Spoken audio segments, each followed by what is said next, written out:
It's your boy Kay, and I'm here with Isaac. Say hi to the people, Isaac. Hello to the people. We are back with our podcast number 6 on the Kay and Isaac podcast, Sports and Goal. And we have a good one for you today. Yes, we are going to start off as we always do. So what are we drinking today, Isaac? This is Taxman Brewing Company. It is their holiday flavor called Tax Holiday.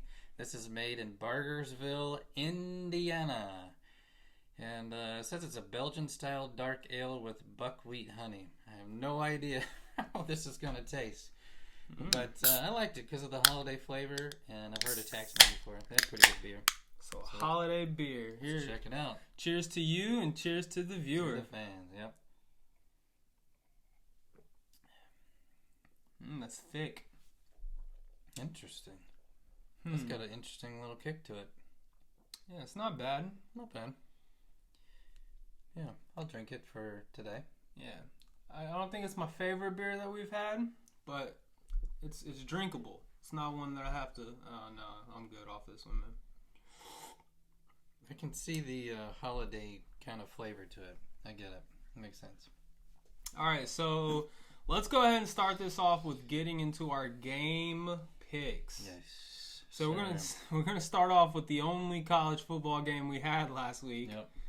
I mean, Army versus Navy. Navy came in at a plus 205 against number 22 Army at a minus 250.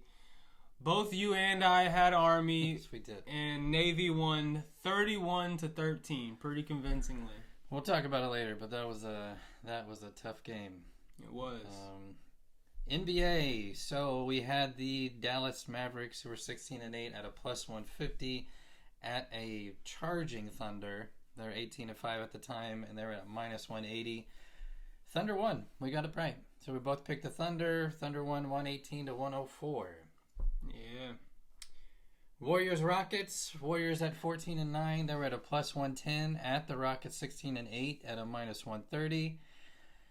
I had the Rockets and you had the Warriors. Yeah. Rockets ended up pulling it off at a very close game, 91-90. 1 point, man. 1 point. And I watched that game, and we don't talk about this later on, so I just want to mention it right now. There was some questionable calls going on. I heard. And the Rockets won that game due to a foul that put the Rockets into the bonus. That was really just a loose ball that two players are diving on. So Yep. I saw the highlight. It was very questionable. I think the Warriors had an understandable reason to be upset.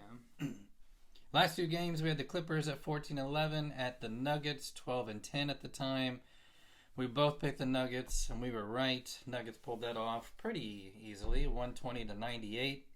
And last game, Grizzlies 17-8 at Lakers 13-11. We both got it wrong.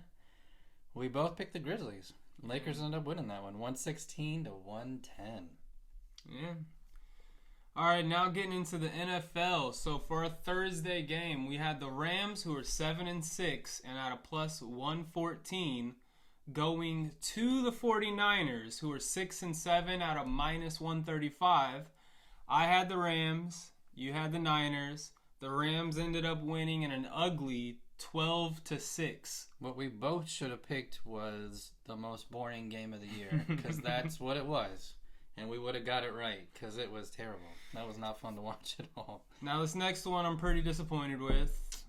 My Steelers were going in 10-3. They were a plus 195. Yeah. They were going to Philadelphia to take on the Eagles, who were 11-2. At minus 238. I stayed faithful. You know, I'm a faithful Steelers fan. I really thought they could gut this one out. Isaac here did not. He followed logic, and logic prevailed. Eagles won 27-13. Eagles killed them. We'll talk about that here in a little bit. All right.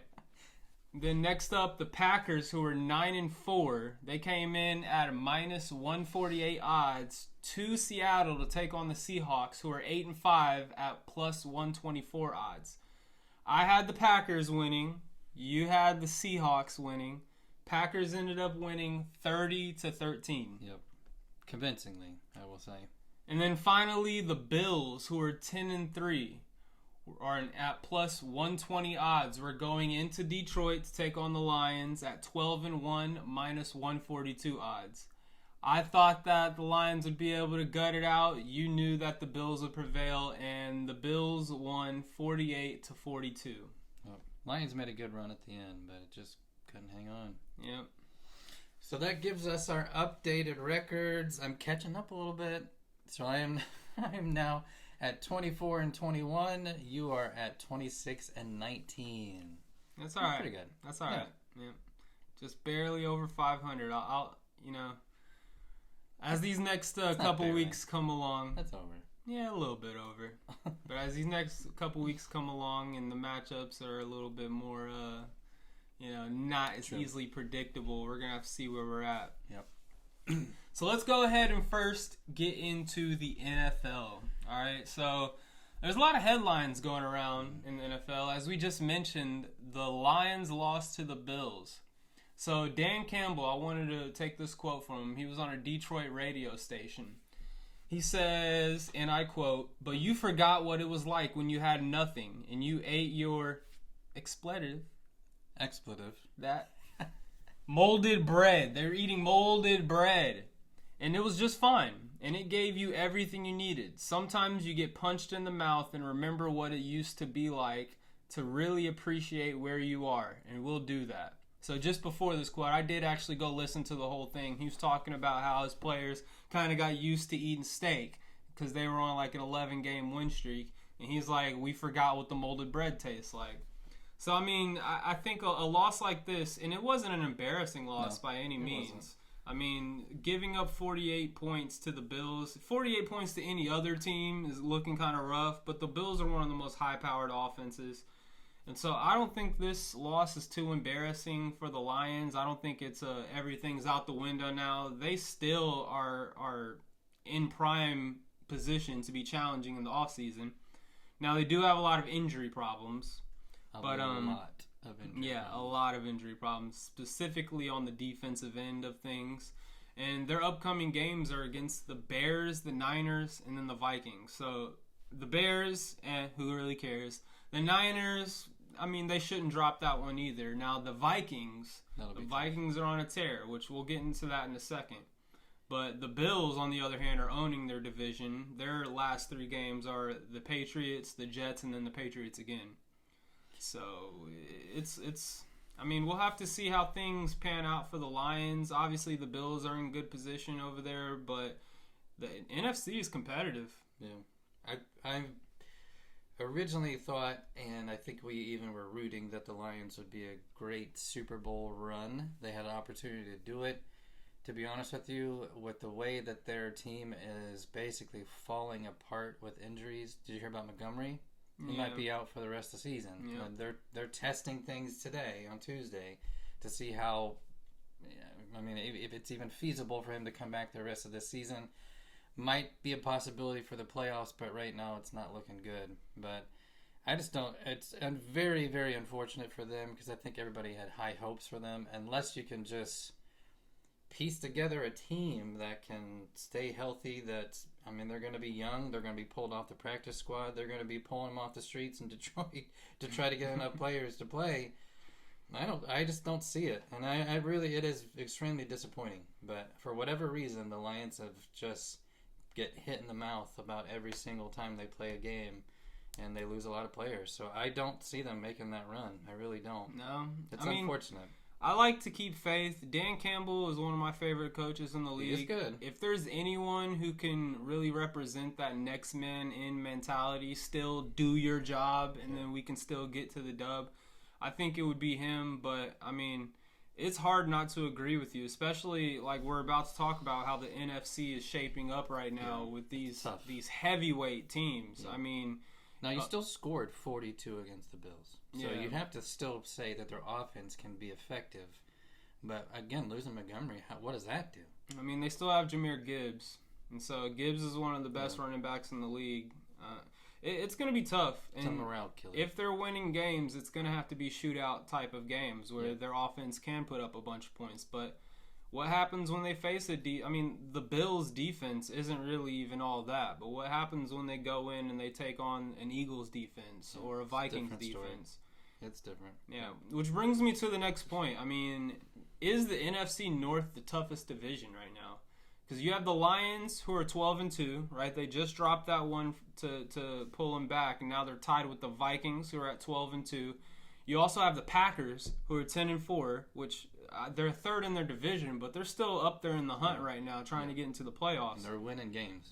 And then you have the Bears, obviously, who are 4-10, which give up on them. That's a whole other fiasco. I mean, just one hint right now with the Bears. I really am starting to question whether Caleb Williams is the answer over there at quarterback. Because out of all the quarterbacks that have come in, these rookies and stuff like that, you know, I feel like he's the only one that hasn't really taken a step forward this season. Yeah. Like, I feel like here at the end of the season, he's still in the same position he was week 1. And it's not like he came in to, like, you know, a Browns offense like Baker Mayfield did back in the day when he gets drafted high pick.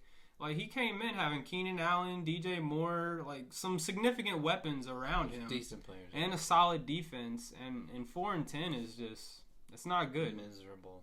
But on the other hand, Vikings are looking really good. Yep. I mean, they're the ones, in my opinion, that possibly could here dethrone the Lions coming up. Yeah. Sam Darnold's been looking good. They have Aaron Jones. Obviously, Justin Jefferson out there at wide receiver. He's the best wide receiver in the league. I mean, the routes he runs is ridiculous. And then just their defense is definitely above average. Now, I wouldn't say they're one of the best defenses in the league, but they can make it a competitive game. And obviously, they don't have the amount of injuries that the Lions have. So it's going to be tough for the Lions to try and keep that pole position over there in the NFC North. Yep. Both teams are making it to the playoffs, so they've already made the cut. So they are making it in. It just depends on at what position they're going to make it in. So if the Vikings take the division, well, that gives them a better shot to get a bye, get them in a better position. And then the Lions are going to have to work themselves up through a tough squad. I mean, like you said, there's still lots of teams on there that are going to be tough. I don't know. I just, like we said before, I think I see the Vikings making a better run right now just because they have a lot of pieces. And there's argument that, you know, Sam Darnold needs to be the guy moving forward. Yeah. Yeah, I mean, very possibly could be, you know, with J.J. McCarthy, he's still a young rookie. Him coming in the second year, he could very possibly be coming off the bench behind Sam Darnold. So, yep. I mean, that's talking about the NFC North. Now, we asked if they're the toughest division. Obviously, over in the AFC, you have another tough division, which I think for a lot of people have been kind of flying under the radar because of one team that's like the worst team in the NFL besides like the Giants. But the Raiders are at 2-12. They're weighing down their entire division right now. But on the flip side of that, obviously you have the Chiefs at 13-1. You have the Broncos at 9-5, which I think they're a pretty shocker team this year. Yeah. Sean Payton's kind of whipping them into shape. Yep. And then you have the Chargers, who are at 8-6. And in my opinion, the Broncos and the Chargers have taken giant steps forward since last year. I agree. And Chiefs, obviously, they're still on top. And in my opinion, a lot of those games that they have won were very close games. So their record speaks a little bit better than their actual performances. Agreed. But that's a tough team over in the AFC. Yep. Tough division. For sure. I mean, Chiefs is a big question mark. We may talk about it later. But are they going to be able to hold it together if Mahomes is not able to play? Right now, they're talking about they're doing tests on him today. It's a high ankle sprain. What's that going to look like? So Carson Wentz is his backup. Is he going to be able to come in? And we know how all over the place he is. And it's not in a negative all over the place necessarily. But he's going to go do his game. And it may not be the Chiefs' offense. Like, it's going to be his offense. And he's going to have to... I don't know. God knows what he's going to do when he gets out on that field. I'm interested to see what happens, but that's going to affect what the Chiefs do. I mean, they might lose a couple games. I mean, there's only 3 left, but we'll see. But the Broncos had a pretty strong, showing against the Colts. They played pretty well. Yep. So, we'll see. I think the question really that the Chiefs should be asking themselves is it worth putting Mahomes back in? You're already in the playoffs. Yeah. So did you let him rest a couple of weeks, try to get him right? Because I think it's safe to say that without Mahomes, the Chiefs' offense is not the Chiefs' offense. Correct. And so, is this a situation where you sit Mahomes for these last 2 or 3 games or whatever and wait him out until the important games come? Yep. I mean, that's an easy argument, I think, because like you said, they're already in the playoffs. There's still a very good chance they're going to get that number 1 spot. So why not save them and just let them get them healthy and make a really good run in the playoffs? That'd be the smart thing to do. I mean, another injury that my team is experiencing right now. It's a big injury. It's kind of some scary ones. So obviously you have George Pickens out with the hamstring. He's going to be out. He was out. I mean, beginning they were kind of playing it day to day. He might play this week. It'll be a Friday decision. 2 weeks later, he's still out, and they're saying it's a pretty bad hamstring. I don't know when he's going to come back. It could be all the way until the playoffs when we see him again. It could be even after that. I mean, really, they're not releasing anything talking about how bad this injury really is. But also on that end, T.J. Watt caught a low ankle sprain in the last game. Now, they're saying that he's walking around pretty comfortably right now. Obviously, they're not going to be saying whether he's playing this upcoming week or not. We already secured our playoff spot with that Colts loss last week. It could kind of be the same situation as Mahomes when it comes to T.J. Watt. I mean, we have great edge rushers even besides Watt. We still have Herbig. We still have Highsmith who came back. And, I mean, he's looking pretty decent. Yeah. We picked up Preston Smith.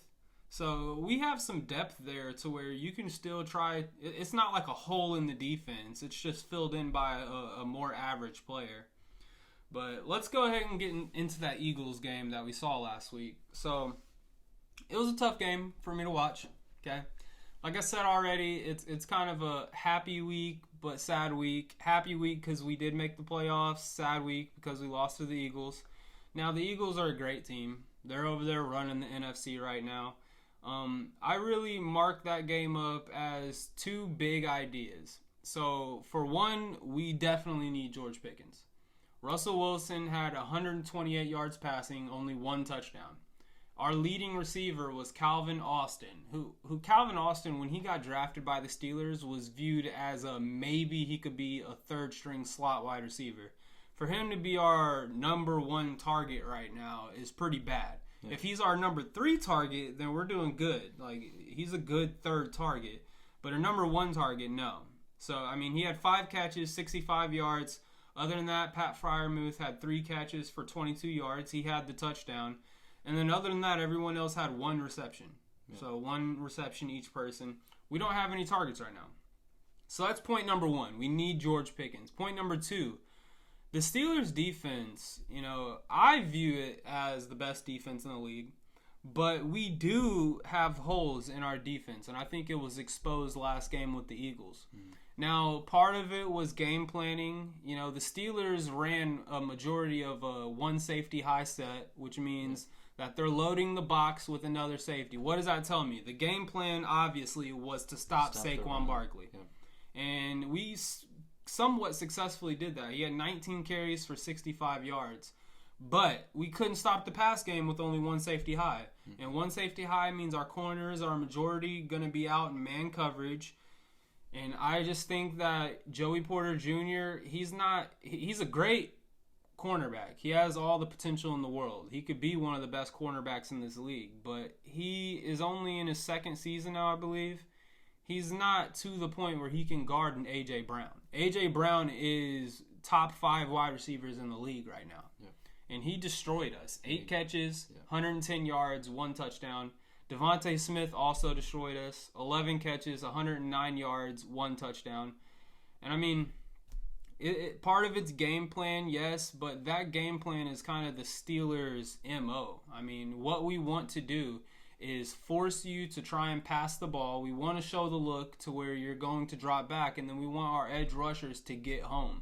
The Eagles' offensive line they were too good for us. We weren't able to get to the quarterback. They were passing it. They were getting rid of the ball pretty quick.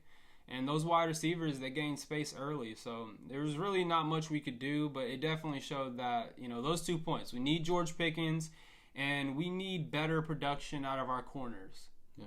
That's ultimately my analysis on the Steelers game. I think that if there is a team that's going to beat us like that, it's definitely the Eagles. I mean, that's a team where it's definitely pick your poison. Either we're going to destroy you by the run or we're going to destroy you passing the ball. Yep. And we'll have to see what the Eagles do going forward, but they played us like they're Super Bowl contenders because they did that to, like I said, my opinion, the best defense in the NFL right now. Yeah. Well, flip it to the other side. Look at the Eagles. Everything's clicking right now. So their offense is extremely smooth. Their defense is extremely aggressive. And it showed in the game on Sunday. I mean, so the Steelers were put, I think, in a corner, and they just couldn't fight themselves out of it. So offensively, they just looked like it just didn't flow. They had one really good drive, and that was that touchdown pass that I think he had outside that Russell Wilson had. Outside of that, there wasn't much else going on. And then you had a pretty aggressive Eagles team that was just finding gaps. I mean, there was a lot of things down the middle, a lot of guys cutting in and out, that you'd see that just the wide receivers would just be open, and their man play was just not good enough. It really wasn't. So yeah, I don't think that necessarily pushes the Steelers out of a Super Bowl conversation, but it definitely is almost like the Bills situation like a week or two ago, to where it showed that they have some weaknesses, and if people watch that film, can they capitalize on it? And that's really the question. Yeah, I mean, the next upcoming games we have are against the Ravens, the Chiefs, and the Bengals. So for the Ravens is always going to be a Steelers-Ravens type of game. Yeah. That's going to be a played at the line of scrimmage type of game. So I have faith that, we always have the Ravens numbers, and this game might be a little bit more competitive. I typically think is the other problem. Yeah, but I typically think that Steelers coming off of a loss, they come back, a little pissed off, a little ready for revenge to that next game, and with it being the Ravens, that game just means everything more. The Chiefs, obviously, we just talked about, they could be having Mahomes issues, and that's a team that if you can't get that offense going, they really can't do much in the first place. Their defense is solid, don't get me wrong. I mean, they still have Chris Jones in the middle. But I don't think either of those teams, which obviously we have the Bengals too afterwards, but Bengals don't have a defense to begin with. So I have a lot more faith with them beating the Bengals. But, I mean, as you said, the Eagles' game plan towards us, I don't think either of those two teams could implement that because, for one, they don't have the offensive line play to keep our edge rushers off of the quarterback if they were going to drop back and pass. And then for two, I mean, the Ravens don't want to drop back and pass. They're going to want to run the ball. That's what they always try to do, and that's our specialty at stopping. The Chiefs, if they have Mahomes out, they're not going to have a quarterback play or the wide receivers, quite frankly. They don't have the wide receivers the Eagles had to be able to get open quickly so that our edge rushers don't get to them. So maybe this is something that when we get into the playoffs, if we face a team like the Bills, that's something that the Bills could learn from and try to implement against us. Yeah. But I have faith that, we're going to get it together. And these last three games, I see us walking away with at least two of those dubs. Two out of the three. Obviously, one being the Bengals. I think the other one is with the Ravens. But the Ravens are our biggest challenger. Yep. The only thing I see is just the short week, because for whatever reason they're playing a Saturday game this week, and against the Ravens. And after facing a tough team like the Eagles, are your players going to be able to recover well enough to be ready in 6 days? And that's tough. It's a tough ask, but we'll see. I think Steelers are just like the Lions, though, man. Next man up. Yep. Whoever's in that position, do your job, and the rest will follow. Yep. All right, let's get into our first segment. Show them the money. Show them the door. So I got to show them the money this week, and we're going to give it to Travis Hunter from the Colorado Buffaloes, winning the Heisman. I looked up his stats. First off, to have a dual guy, I think is unheard of at this point. I mean, you've got a great wide receiver. You have a great cornerback. He's good on both sides. He had over 1,100 receiving yards, 14 touchdowns on the offensive side, and he had 20 solo tackles on the defensive side. That's And I think the reason why he won it is because you just don't see that very often. I mean, obviously you had a strong argument for Dylan Gabriel for the Oregon Ducks. I think he had a phenomenal year, 3,500 yards, 28 touchdowns. He would probably have been the runner-up, I would think. I don't know if they do that or not. It was Johnsy out of Boise State, man. Yeah, I would have given it to Dylan Gabriel. That's what I would have done. Well, I think if you went and looked at the voting results or whatever, Johnsy out of Boise State was on like 100 votes behind. Like, it was a really close. I think they said it was like, I don't know the specific year, but it was some like margin that was the closest it's been since like 2016 or something like that. Okay. And Johnsy also led. I mean, I know this showed him the money's for Travis Hunter, but Johnsy also led in a number of statistical categories when it comes to rushing stats. I mean, he was first in rushing touchdowns, average yards. Like, you can go down the list. I'm just going to make the same argument we've been making. Who did Boise State face? Yeah. That's I mean, I'm who did say. Colorado State or Colorado Yeah, they face? played some tougher teams, I feel like. But I don't know. Overall, it seems like Travis Hunter he's great on both sides. From what we can tell, he's a great teammate. Yeah. And he's also doing well in the classroom. It actually just came out, I think, 2 days ago. His GPA, he's at a 3.8 GPA. Yeah. So, smart kid. Obviously going to go to the NFL. It'll be interesting to see how they use him, whether they're going to use him on the defensive side, whether they use him on the offensive side. Certainly, he's not going to play both sides in the NFL. They're not going to let him do that. Yeah, I doubt that. He'll have to pick one or the other. But just from the looks of it, you could benefit from both sides. So, yeah, congratulations to him for sure. I mean, I think Travis Hunter is the first defensive player to win it since Charles Woodson. That's amazing. Michigan. Yeah. Now, if I was to criticize him, I think that when he starts getting that NFL money, he can get a better girlfriend. Because I've been seeing a lot of stuff this Heisman week. That's, I mean, I don't know. He's posting and stuff, talking about we've been together 5 years. Y'all don't know us. Y'all don't know our relationship.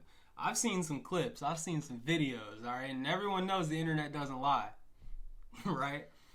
So I'm not going to address any of that. Let's just move on from that one. Hey, if Travis Hunter gets to seeing this episode and calls me out on it, I think it's a win-win situation, all right? So let's get to show him the door. Now, last week I had show him the money, and I gave it to Caitlin Clark for winning the Athlete of the Year, the Times Athlete of the Year. Yep. Now, this show 'em the door is also going to the WNBA, but it is going to the Washington Mystics co-owner Sheila Johnson and the WNBA just as a whole. So this quote right here that was released by Sheila Johnson in an interview that she said, it was, "This year something clicked with the WNBA, and it's because of the draft or the players that came in. It's not just Caitlin Clark, it's Angel Reese as well. We have so much talent out there that has been unrecognized. I don't think we can just pin it on one player." In that interview, she was advocating for the WNBA as a whole to be the Times Athlete of the Year, I guess. Which, how does that work? I don't know. And basically the entire interview, she's taking all credibility away from Caitlin Clark and all the things she's accomplished. And that's why I would give it to Sheila Johnson, but also to the WNBA as a whole. Because not only is Sheila Johnson talking that, I mean, after I made that last podcast, we started discovering what Caitlin Clark is saying about the award, talking about how she has white privilege, talking about how that has, pushed her into the spotlight that gets her things like Times Athlete of the Year. And this is a common sentiment that was displayed all over the WNBA last year. I mean, there was constantly clips coming out about Caitlin Clark getting bullied on the court and how her team, or not necessarily her teammates, but other teams around the league, how they just don't like Caitlin Clark for whatever specific reason. People coming out and saying, "Oh, she's nothing special. We've been doing this." I mean, her stats were ridiculous. And on our last podcast, I pointed out the amount of publicity, the spotlight that she has brought to the WNBA. Right. I'm showing them the door to that Mystics owner and the WNBA, because how can you have someone win Times Athlete of the Year? That's across all leagues. in the first instinct that we all have is to start dragging her down and having not only her talking about white privilege, but having this Mystics owner talking about, well, it's not just her, it's all of the WNBA, and mentioning Angel Reese in that conversation. I mean, I don't necessarily disagree with that sentiment that it's not just Caitlin Clark. Sure, I would definitely say that it's majority Caitlin Clark. She's definitely leading the charge on this. But for you to release something like that right after she wins it, I mean, how disheartening is that for Caitlin Clark and maybe the support that she doesn't feel now and this being something that's not legitimized? Yeah. It's definitely, in my opinion, I just don't think that the WNBA deserves a player like Caitlin Clark. I'm going to stay out of the white privilege conversation because obviously I'm a white dude and I don't even really want to go down that road. I mean, I'll say I'm frustrated that she said that because here's the only thing I'm going to say. Every sport is categorized and you're based on your talent as a person. Yeah. As an individual, what are you doing on the court? What are you doing on the field? What are you doing on the pitch? What are you doing as an individual? That's how you are judged. Yeah. You're not judged on, I mean, I hate to, well, I know, I'll quote Martin Luther King, you're not judged on your skin color. But the content of your character. And the content of your talent when you're on that field. Yeah. And on that court. And that's that's being judged. Now, I will tell you, not being disrespectful to the WNBA, I've watched games because of Caitlin Clark. I've watched games just because I became interested when it started to kind of really boost in the level. The talent is not great. And I mean, not great. You watch it, they're terrible shots. You just, like, there's no flow in the game. And what she came in and did is give it something to where she worked. It's not like somebody just handed it to her. No. She worked really hard to get to where she's at. I mean, she was breaking records her rookie year. Yeah. Like assist records, double-double records. I think she got like 3 or 4 triple-doubles, which is kind of unheard of. Yeah.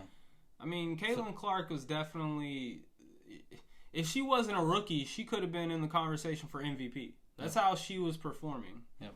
And like I saw a quote, I forget who it was. I think it was on like a CNN panel where someone was arguing Caitlin Clark's case. Like, just going back to this whole white privilege thing, there's no place for white privilege or race politics in general when it comes to sports. Maybe if you take it back and you're considering the opportunity that is given, you can have that type of conversation. Sure. But when you're on the court, it's not like you get more points for being white. 2 points is still 2 points. 3 points is still 3. A rebound's a rebound. An assist is an assist. So statistically, Caitlin Clark was on top of everyone. I just don't necessarily... And, I mean, one thing she was saying is that, this league was built off of the black players. But, like, was it built? Because, I mean, they weren't being very successful. They're still not really in the plus money side of things. Yeah. They lost money last year. You're talking about this league was built off of black players, but, if you're building something and it's not being successful, then what are we talking about here? That's just like I took it back to whenever we just mentioned Caitlin in the last podcast. It reminds me of Magic Johnson and Larry Bird. Whenever Magic Johnson and Larry Bird both came into the league, that's when the NBA started opening up the spotlight. There's an opportunity here for that to be Caitlin Clark and for that to be Angel Reese. It's fine to have Angel Reese in the conversation. It's not like we have to butt her out completely. It's not solely Caitlin Clark. I agree. But right now, Caitlin Clark is Magic Johnson. Right now, Caitlin Clark is the show. That's we have a feud, a rivalry here. And Caitlin Clark, I mean, both of them are still losing. It's not like Fever or the Chicago Sky are making it all the way to the playoffs yet, so they still have to develop. Yeah. But just what a dumb conversation to be having. Instead of celebrating your player that did a magnificent job in winning Times Athlete of the Year, we are now having conversations about it's not all about Caitlin Clark and there's white privilege involved. I mean, why? Why can't we just let a good thing be a good thing? Yep. So get out of here, Sheila Johnson. You are out the door, my dear. And the WNBA. I don't even know if I'll watch next year. I might. But if we're going to keep these conversations going, I'm going to lose interest. And we're even going to talk about that in the NBA, too. Yeah. But let's get into the NBA. I really want to talk about just a development that actually just happened today. And that is, we addressed this earlier, that the NBA was looking at a brand new All-Star game format. We kind of described it. We weren't sure if they were going to go this direction. But the commissioner came out today and said, this is what we're going to do. So here's how it's laid out, just so we're all aware and on the same page. It's a 4-team, 3-game, 1-night tournament. So 3 teams of 8 All-Stars, and then 1 team, which is all the rising stars, so the younger players. First team, so the way that's going to work is when each team plays each other, it's a first team to 40 that will win. And here's where the pieces get a little interesting. So fans are still going to vote. Okay, so 50% of their vote is going to count. It's going to be 25% media vote and then 25% current player vote. So we pick what player goes to which team? No, we will pick which player goes to the All-Star game. Oh, okay. So 50% of the fan vote will be of who becomes an All-Star. Gotcha. So that's fair, and they've always done that, and I think that's good. So 25% will be media, 25% will be current player, and they will be voting. All right. But 24 players out of the player pool will then be selected based off of the selections from Shaquille O'Neal, Charles Barkley, and Kenny the Jet Smith. Hey, the announcement crew. Let's go. Now, we all love these guys. NBA Insiders is phenomenal. We love them. And I think they actually just got a new contract deal with ESPN, so they will not be leaving TNT. Well, they are going to leave TNT, but they're not going to disband. I think they're going to move to ESPN. We'll still see them. Hopefully. That's the plan. I mean, Barkley always talked about never working for ESPN, so I don't know if he will or not, but we'll see how that goes. So they're going to select the 8 players for each one of those teams, and then Candace Parker will be the lead for the Rising Stars. Okay? Here's my thing. I'm just going to make this one point. This doesn't solve the competitiveness in the game. Yeah. That's the biggest number one complaint, is that nobody is really competing on each side, and this doesn't really fix that problem. Yeah, it's just different way of selecting the teams. Yeah, I mean, there's money involved, but there was money involved before, so that doesn't fix anything. I mean, I think I saw a stat that like 94% of the shots last game were three-pointers or in the paint. So they were dunking or they were shooting from the three-pointer. Mm. And I think the fans are just at a point to where, okay, we'll try this, but it's going to be up to the players to determine, are they going to go out on that court and be competitive and try to make something happen, make it entertaining for the viewers, because it's not entertaining at all right now, and it's almost becoming a big joke for any sport. Yeah, I almost feel like they should. I mean, we've talked about this before. You know, one theory that I personally really like is kind of what they do in the MLB, as far as whoever wins it. Yeah. You know, that's when you have it back to being East versus West. Yeah. Whoever Whoever wins it gets home field advantage in the finals. But maybe another way is to just be straight up with the NBA and say, hey, I'm not going to be playing 100%. Then take them out of the voting. Yeah. Only bring in players who are willing to go 100%. Like, I understand it's the NBA All-Star game, and so you want for all of the stars to be there. But if they're not playing like stars, then what is the point of it? Right. Maybe you have it to where it's freaking bench players who are all in the All-Star game, but they're actually going at it. It's the best 6-man of every team or whatever. Yeah. You know, I think a lot of people would agree they would much rather see that if it's going to be actual competitive basketball, rather than Steph Curry running down the court and then just falling to the ground. Yeah. Him just falling to the ground so Giannis Antetokounmpo can freaking slam it home. I mean, Here's what I'm hoping happens. This is my hope. The rising stars are the younger players. They go out, and whenever they play one of these other 3 teams, they're busting their butts to try to win that game. I hope that's what happens because they want to go out, they want to show out, they want to do well. I know everybody's trying not to get hurt, but you got to throw that out the window. I think you got to go out and play. And I think, to me, I think that's what happens, is that they go out, and then that will encourage the other people on the other teams to be like, oh, we need to step it up. We need to actually play. You would hope so.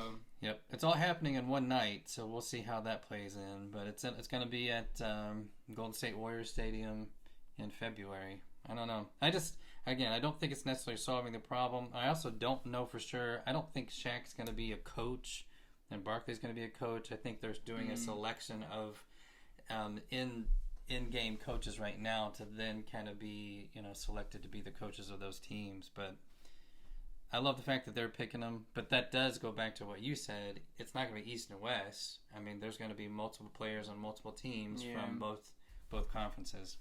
I don't know. I don't know, man. I know I'm going to sound old, but I miss the good old days.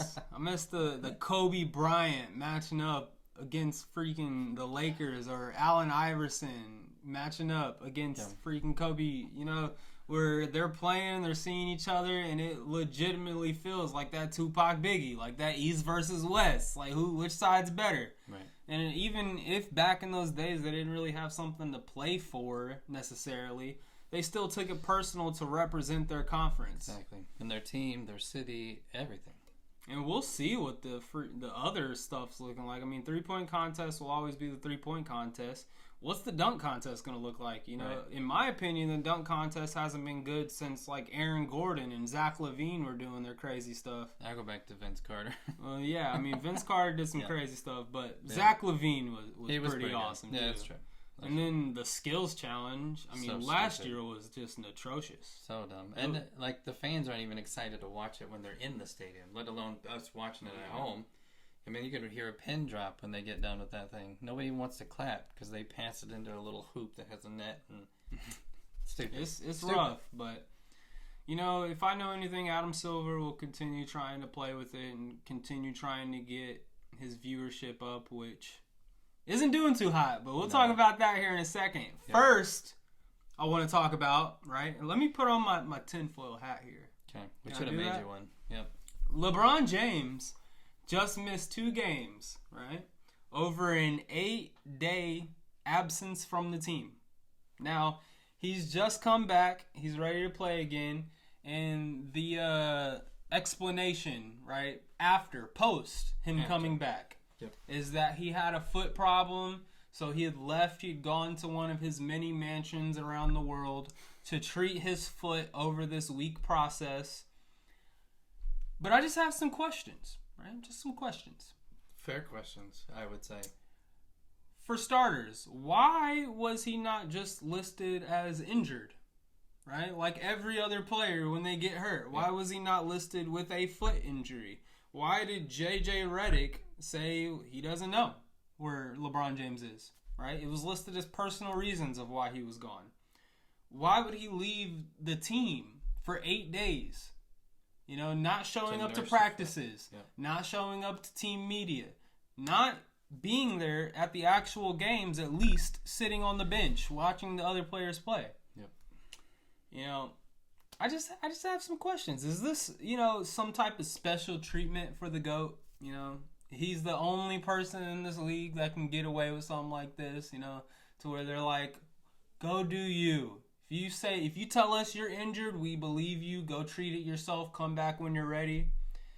Or is it a cover-up?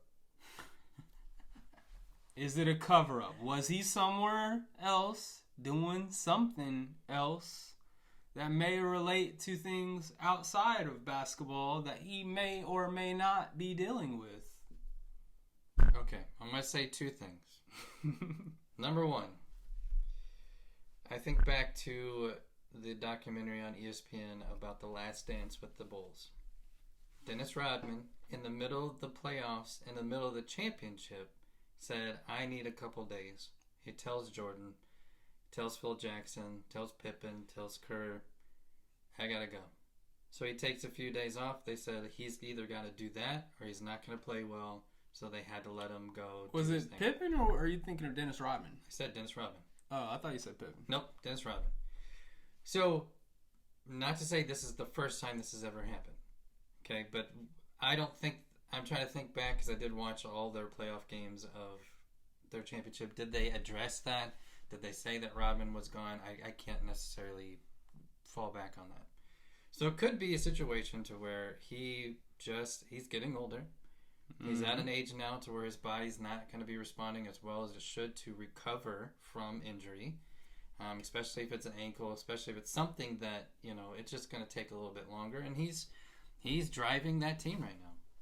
So, I mean, as much as I don't like him, I do obviously respect him on the court, and he's doing what he can to try to help his team win. So, it could be that. The only other thing I'm going to say is this. There's a lot of controversy. There's a lot of things happening that, we don't necessarily want to talk about. But I have always seen him and I've always heard, obviously I don't know him personally, but that he is a good family man, that he is a good father. He's raised some good kids, and he's always around to help them. I want to continue to believe that for him because I think, again, as much as I hate him on the court, I have always respected him when it comes to the family side because that's what I've always heard. I've never heard a single thing that was different from that. And everybody can make allegations about anything, but it does not make anything true. I mean, people could say whatever they want. So I hope it's not necessarily aligned with that. But you bring up phenomenal questions about if it's just an injury recovery.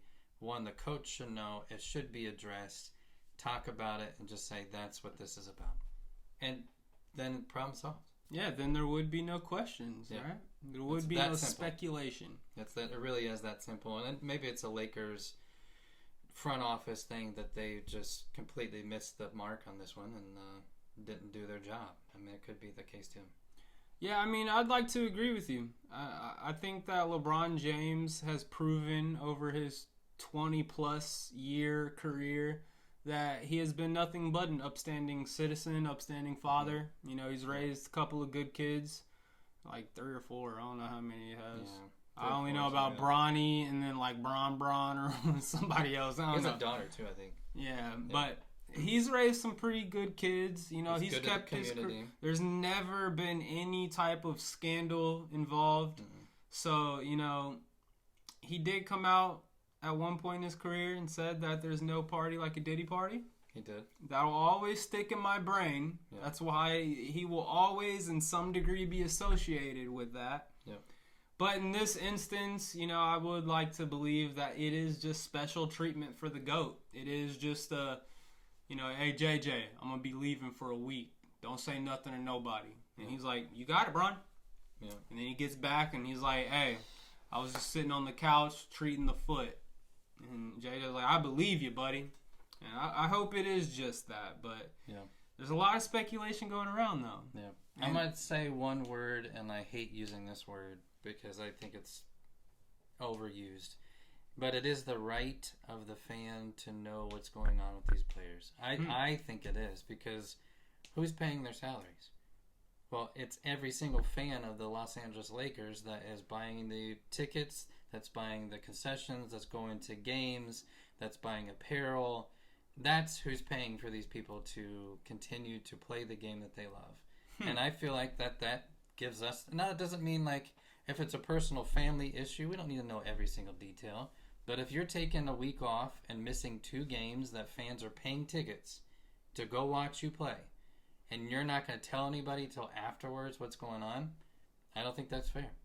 I mean, what about little Johnny, who got tickets for Christmas, and his dad wanted to take him to go see LeBron James play, and then he's not even at the stadium and nobody knows where he's at? Yeah. Think of little Johnny. I mean, I personally, I think, yes, the fan is entitled to a certain degree, but when it does come to personal life stuff... That's different. I think if it's off the stage of basketball, then it doesn't necessarily pertain to you. Yeah, but it's still addressed. That's the thing. I do think, yes, if it's a foot issue, if that's the explanation we're getting afterward, then that is an explanation you should have told us at the beginning, that he will be missing because of a foot issue. Not he had missed because of a foot issue. Right. You know, I feel like, when you're after the fact of things, it's a little bit, sus, as the kids say nowadays. It's a little sus. But that's all I'll speak on that. I'm just saying it's an interesting situation. Raises a lot of questions. We know what's going on around the celebrity world nowadays, and it's just a bad time for him to be doing things like that because it opens the door for conspiracy nutcases like me to throw on the tinfoil hat. Man, where were you really? I don't know. I'm questioning that. But all right, let's move on. Our next topic, like we kind of mentioned when it comes to the All-Star game, right? This is a problem. The NBA ratings are not doing too good. They're not doing too good. They're down. They're down 28% this time of year as opposed to last year around the same time. The in-season NBA tournament is down 10%. Now, the question is, why is this? Yep. We got a few theories here, okay? The first theory. There's an interesting stat that came out from this past weekend. I wouldn't say interesting. It's a disgusting stat. There were 2 NBA teams that set phenomenal records in the same weekend. Phenomenal records. The Hornets Bulls missed a record 75 three-pointers in a single game. 75.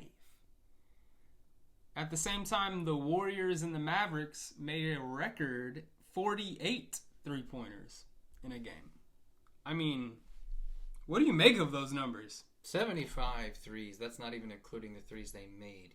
So that means they shot more than 75 shots that were beyond the three-point line. Oh, 75 threes in a game. Now, listen, I will never put it against a team that is on a roll. So if you're hitting shots, the Celtics, we've seen them do it this year. We know that Steph Curry can do it.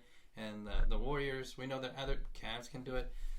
If a team is in a flow and they're getting the shot, I don't want to hold that against them. So I'm not necessarily frustrated with the 48 threes between the Warriors and Mavs because what they were doing was working. But when you consistently miss 75, when you shot more than 75 three-pointers in a game, Sheesh. and then you miss 75 of them, I mean, how did you even score that entire game? That's so many threes, and it goes to the point of the game has changed quite a bit. Oh, quite a bit. And there's a lot more focus of a shot behind the three-point line, and everybody can do it at this point. I mean, it's not. It used to be your shooting guard, your point guard, maybe your small forward might be able to hit that shot, but now it's across the board. Power forwards, maybe all not so 5, much, but your centers are even hitting three-pointers now. So I'm not against that side because I think it's a well-developed character. Like, I think it's good for every person on that court to be able to do anything. But man, it makes it hard to watch games when that's what we feel like they're doing because we saw the same thing in the All-Star game. Yeah. I mean, a couple of statistics that I want to throw out with this, right? I found that in the 80s and 90s, which was considered like the golden era of basketball, right? Teams averaged fewer than 10 three-pointers a game. Separately. So I guess 20 three-pointers total in a game. Yeah. Is what they average fewer than. You have the Bulls and the Hornets missing 75. That's 3 times the amount. Take it a little bit further. Since 2010, the average number of three-point shots went from 18 a game to 35 a game. So that's 14 years worth, and it's doubled the amount of three-pointer shot. Now, I somewhat agree with your point that the NBA is evolving, and it is a little bit... I mean, you get unicorns, right, is what you call them. When you get a Chet Holmgren, when you get a Victor Wembanyama, when you get a Brook Lopez, like these big centers who can also shoot three-pointers, and it really spaces out the team that you're facing. They have to guard the perimeter, which theoretically should open up more shots inside the paint. My question is, though, you have to, whatever you're giving, there's also something being taken away. Yeah.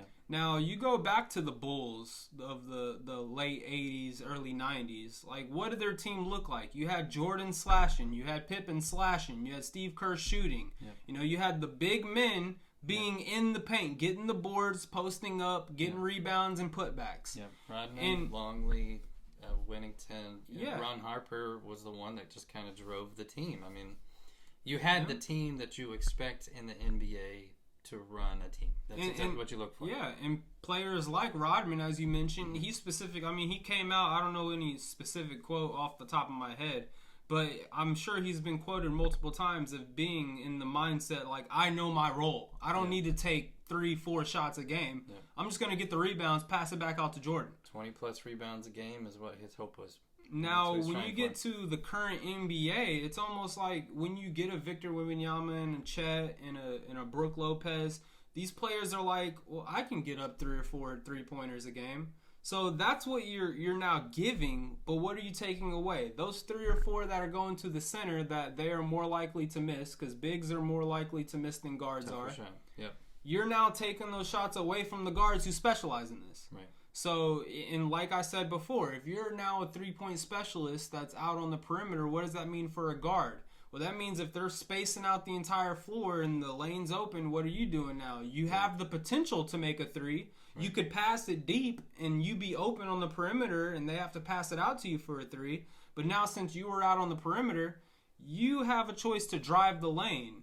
And, I mean, I don't know the statistics on that, but that's forcing a lot of these perimeter players to try to probably get better in the paint or, as you can see from the Hornets Bulls, throw up bad 3-pointers. Yeah.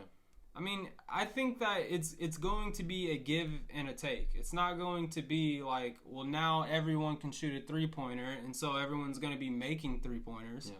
I think it's just going to take away from the specialist who thrive, like our Dennis Rodman, who thrived on getting rebounds and putting them back up, or passing them back out to an open shooter, or like your postman, or like your. I mean, I know Dirk Nowitzki could shoot 3s as well, but he was a post-up dude. You could pass it down to him, and he could get you a bucket.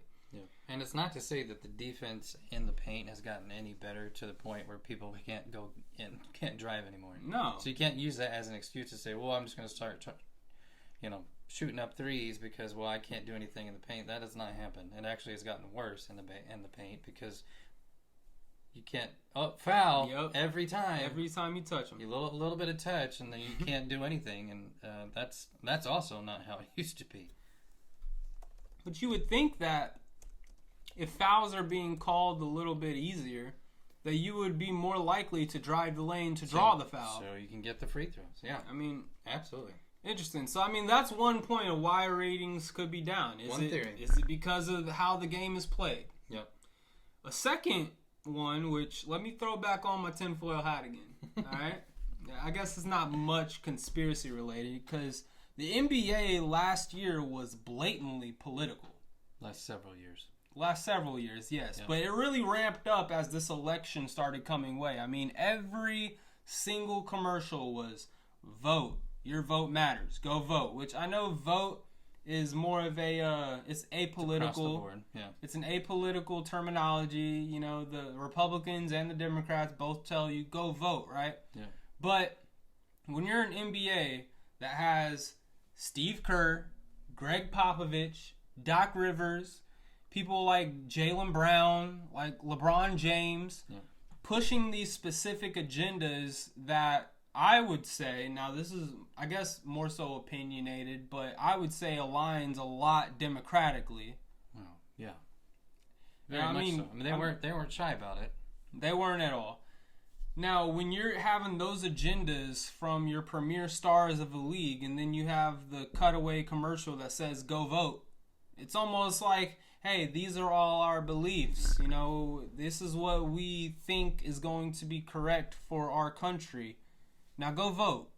Like, it's kind of political. I would say that the NBA very blatantly was democratic last year. Sure. Obviously, as we saw with the last election, a majority of the voting population in America disagreed with who they were going for, as Kamala Harris lost horribly. Yeah. And so, is this low rating kind of a sign that, hey, we're done with the NBA's BS, with all of the politics involved with this game that I love so much? Yeah. You know, could it be a telltale sign? Well, I think it's definitely possible. The majority, and I'm speaking for the majority of America here, which I'm allowed to do. The majority of America wants to turn on a game and see something competitive, and honestly, it's almost like watching a movie or watching a good show. It gets your mind on something that's not the chaos that's going around us. Yeah. And so sometimes we don't, I wouldn't say sometimes, the majority of the times we don't want to see that kind of stuff. It's not that, I will never hold it against Kerr, Popovich, Doc Rivers, anybody like that if they want to give their opinion. If you want to give it, I'm not against that. Like, I understand it, I get it, but the challenge is you just risk the attention of the person that's supposed to be pretty much paying for you to be there. Bill Burr's joke is one of my favorites. The base where he was on Conan O'Brien, he talks about baseball, and baseball, MLB started this stand up to cancer thing. So in between an inning, they would hold a sign of somebody that they knew either had cancer or had passed away from cancer because they were raising money for that. Bill Burr's joke is, there's a time and a place. Oh, God. He's like, what are you doing? He's like, I'm turning this game on to watch a game. And I'm not turning it on to find out who passed away from cancer. Oh man, okay, I don't necessarily agree with that. But basically, the concept is the same on the NBA side, where it's like people aren't turning it on to necessarily watch that. Right. So if you're wearing, specific shirts, or you're like, the kneeling thing was a big thing. Yeah, kneeling, the Black Lives Matter, and my favorite one nowadays, every single commercial is we need a timeout on hate. Yeah. Hate is one of the biggest problems we face in America today. Yeah. Like, listen, okay, I understand hate is a real thing. There are people who can't feed their families. I don't want to get political here. I'm not picking sides, Democrat or Republican or whatever. But you come to watch a football game, a lot of people come to escape from the reality around them. Exactly. And for some people, hate is not the biggest problem in their life. Right. There is a lot of other a lot of problems that align politically in another manner than anti-hate stuff. So, yeah. And you also have to define what hate really is, because I disagree with you doesn't mean that I hate you. And I think that's where people pull it. Again, this is getting into a political conversation, so let's not go down that road, but basically, hate, that's all we hear, and the reality is the hate that we describe nowadays is offended. You're just offended because somebody doesn't think the same way that you do. So I don't know. So that could be a reason. So we have our first reason. Is it the play? Yeah. Second reason, is it political? People are just standing up against what the NBA believes in. Third one is it just simply because football season's in full swing? Doesn't help. Now, I just saw this statistic. ESPN Plus recorded its most watched college football season ever, with viewership up 58% and engagement, which I'm not really sure all of what that entails, but engagement is up 231%. I love that. And college football has been a storyline for sure this year. Every day. You have great teams losing. You have poor teams like Army, like IU doing fantastic. Right. You have the new 12-team playoff system where, it's not just 4 teams have a bidding. It's, can my team get in this year? Yeah.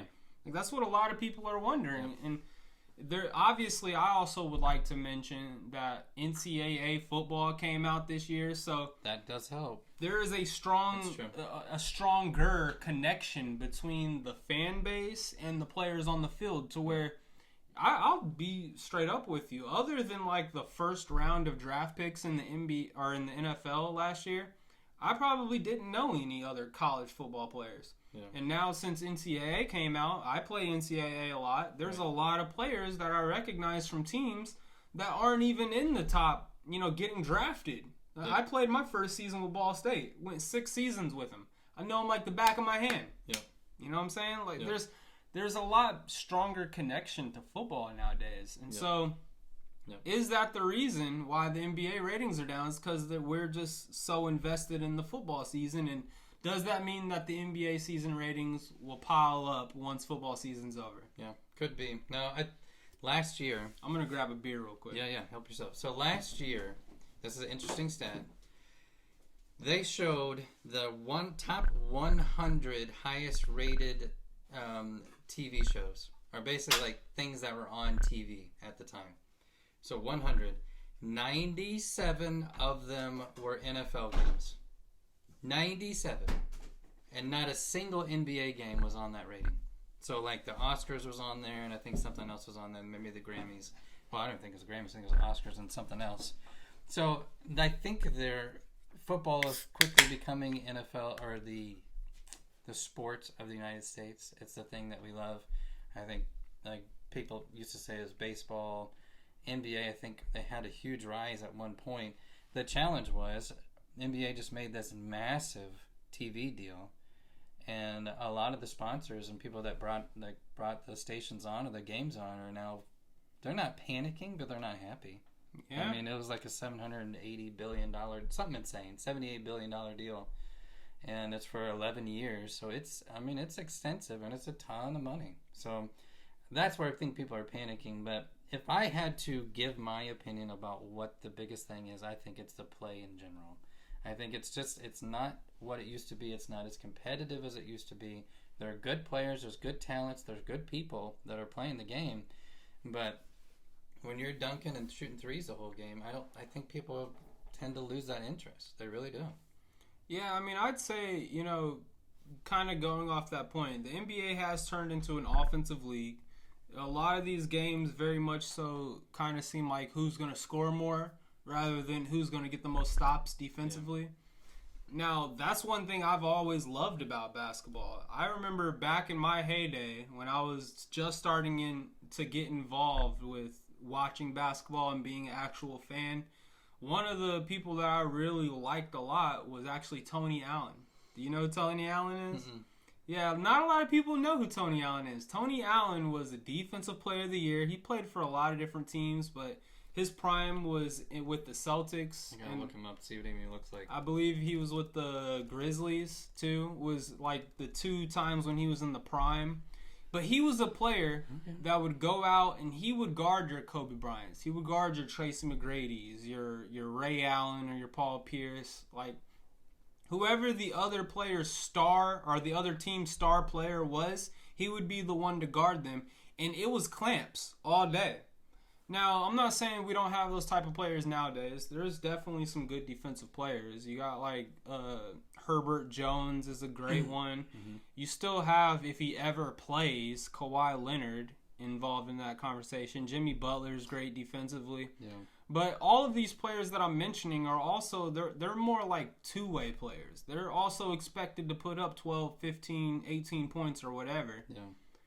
I miss the days where you had a Tony Allen who could go out there, have 2 shots taken, maybe 4 points, but he had 4 steals, he had 2 blocks, and the Kobe Bryant that I won't use him because Kobe Bryant could score on anyone, but the Tracy McGrady that he played, or whoever, insert star player here, he could limit them to 10 to 15 points. And that was the difference in the game. I just don't necessarily feel like that's the same game we're playing nowadays. That's not. And he played for 15 years. Yep. So he played for the Celtics, Grizzlies, and ended his career at the Pelicans. Okay. And averaged 8 points a game. Yeah. I mean, he wasn't out there to score. He was out there to play solid defense. Clamp up. And, and you're right. It used to be that way. I mean, even the Pacers used to have Dale Davis. I mean, you had Dennis Rodman. That was a great rebounder for the Bulls. I mean, you had lots of defensive players that, I mean, that's why they were brought in. Charles Oakley for the Knicks. That's why they were brought in. It wasn't to score 50. Yeah, I just wanted to look up real quick. Tony Allen was a 3-time all-defensive first team, 3-time all-defensive second team, and he won an NBA championship with the Celtics. And so, I mean, he has a lot of other accolades that were in college too, but I mean, he was a dog defensively, and he was one of the players. Like I said, he's probably not the best defensive player at that time. I was just getting into watching because he was really making his prime. I mean, the first time he won all defense second team was in 2011, and I started watching basketball when it was probably like 2010, 2009, 2010 when the Lakers were really on top. Kobe Bryant. I mean, he's my favorite player of all time, right next to Derrick Rose and then Allen Iverson before that, just from highlights. I never really even got to watch Allen Iverson, but I loved his highlights. Yeah. And so Tony Allen was just hitting his prime around that time, and that's why I kind of attached to him. It's just like, with this jersey right here, not to get back into football, but Troy Polamalu is my favorite player ever of all time in any sport. He's my number one dude. And in my opinion, he's the number one safety of all time. Now, a lot of people can make arguments. Ed Reed is up there. Rod Woodson back in the day is up there. Woodson. I mean, there's a lot of arguments you can make. But to me, it's Troy Polamalu. And for me, defensively, Tony Allen was that dude. Yeah. So we'll see. We'll see what happens with the NBA. We'll see if it keeps going down or goes back up. It's a good question to see if the NFL, once that, Super Bowl is done, people aren't going to have a bunch of other options to watch. I mean, they've got basketball, they've got hockey, and that's about it. I mean, baseball doesn't start till usually April, so you're going to have a gap there. Baseball. We'll see. Yeah, we'll have to see about that for sure. All right, I think it's time for our next segment. Yep. So last week we called my buddy. This week we're going to be calling your buddy. Yep. Go ahead and give him an intro. So we're doing our segment, Phone a Friend. We're going to call my good friend Joe Stein and talk to him a little bit about the Indiana-Notre Dame game. He actually went to Indiana, so he might have a little bit of a bias, but we'll see what he says. So let's call him up and get him on the phone. You think he's going for them Hoosiers? I think so, probably. Ooh, that's a rare people there. Hello, Mr. Joe Stein. Isaac Hughes. You are on the Sports and Gold podcast. Thanks so much for taking our call. You are our phone a friend for today. First time listener, long time caller. No, it's the other way around. Good to talk to you guys. Yeah. Yep. So, hey, we want to talk a little bit about just a massive game for just the state of Indiana in general. So we got number 10 Indiana against number 7 Notre Dame on Friday on ABC at 8. I mean, there's so much to talk about, and I know you're an IU fan. You graduated from IU, did you not? I did graduate from IU, and I am a huge fan, especially this year, because it's been a rough, 30, 40 years, most of my life. Yeah. Yeah, so analysis. I mean, give us your thoughts on what you think's going to happen. I mean, it's in enemy territory for you guys at Notre Dame. So what do you think is going to kind of get them over the hump? Yeah, so I've been thinking about the game a lot, mainly because I'm going to the game. Oh, are you really? Excited about that. I'll be there, yep. Oh, my gosh, I didn't know that. It's a cool place to watch a game if you've ever been to Notre Dame. It's a great stadium. But here are my thoughts. I mean, Notre Dame, tradition, always good in football. I look at them and everybody talks about how weak IU's strength of schedule was. Notre Dame didn't really play a stellar schedule either. Sure. And when you look at the losses, their loss to, Northern Illinois, Eastern, whatever Illinois, compared to IU's only loss at Ohio State. And I think about that game, guys, Ohio State, obviously, playing there, one of the toughest places in the country to play. Yeah. Indiana went in and basically held them for quite some time. I can't remember when the wheels fell off, but really it all came down to special teams in that game. I mean, they had a punt that was blocked, for a touchdown, and then they also had a punt return for a touchdown. Yeah. And so you take those two plays away, and it's a game. Yeah. The other thing that I do know about that game is Indiana was ill prepared for the crowd noise. Yeah. And, that place can get rocking. And it's just really, really hard to play in there when it's that loud. And they just hadn't experienced that before, mainly because, they've only been playing in front of large crowds for, a handful of weeks. Sure. Most of those at home, so the crowd is quiet when you're on offense. So it was really their first experience in a very loud and hostile environment. So, Coach of the Year, Cignetti, has been piping in insane crowd noise. There are reports in Bloomington, it's just ridiculously loud when they practice. Okay. That's a great idea. And so they've really been working on, trying to do silent snaps and that kind of thing. So let's take that element away. I think they're going to be able to handle the hostile environment much better than they did against Ohio State, which again was their first, in my opinion, first time experiencing that. And then when you you look at the teams, I mean, both teams, I would actually give the nod to Indiana as far as offense goes. I think Notre Dame's a little more one-dimensional. They're more of a running attack. I don't think their passing attack is as dynamic as Indiana's. But I don't think Indiana's run game is quite as good as Notre Dame. So, I mean, offensively, it's going to be a battle, and I think it's going to come down to which defense can step up, and then which special teams, which team's special teams is going to play better. I could see it going either way. I'm thinking it's going to be a less than a 5-point game, and it could go either way. Okay. Yeah. So my one concern is what I saw in the Ohio State game, and that was they put so much pressure on Rourke that he had like zero time to throw that ball or really develop the play. I mean, what do they do to give him some more time? Well, so that is another thing, and I forgot to mention that Ohio State. So Indiana didn't change their signals. And Ohio State clued into their signals, and they were actually jumping the snap count. Oh. And so they knew when it was going to happen. So if you watched the first, 3/4 of the first half of that Ohio State game, I mean, Indiana was moving the ball on offense pretty well, and it was like, right before halftime and the entire second half. You're right. Ohio State was completely in the backfield. I think that they're going to correct that. I think that, they're going to change it up, and I think they're going to mix up the snap count so that Notre Dame can't clue into that. I mean, Cignetti knows what he's doing. Yeah. He's a smart guy, obviously trained under Saban, and I just look for them to patch up a lot of the holes. But I agree with you. I mean, it was hard to watch. As an IU fan, I was certainly hoping that it would be a lot more like the first quarter.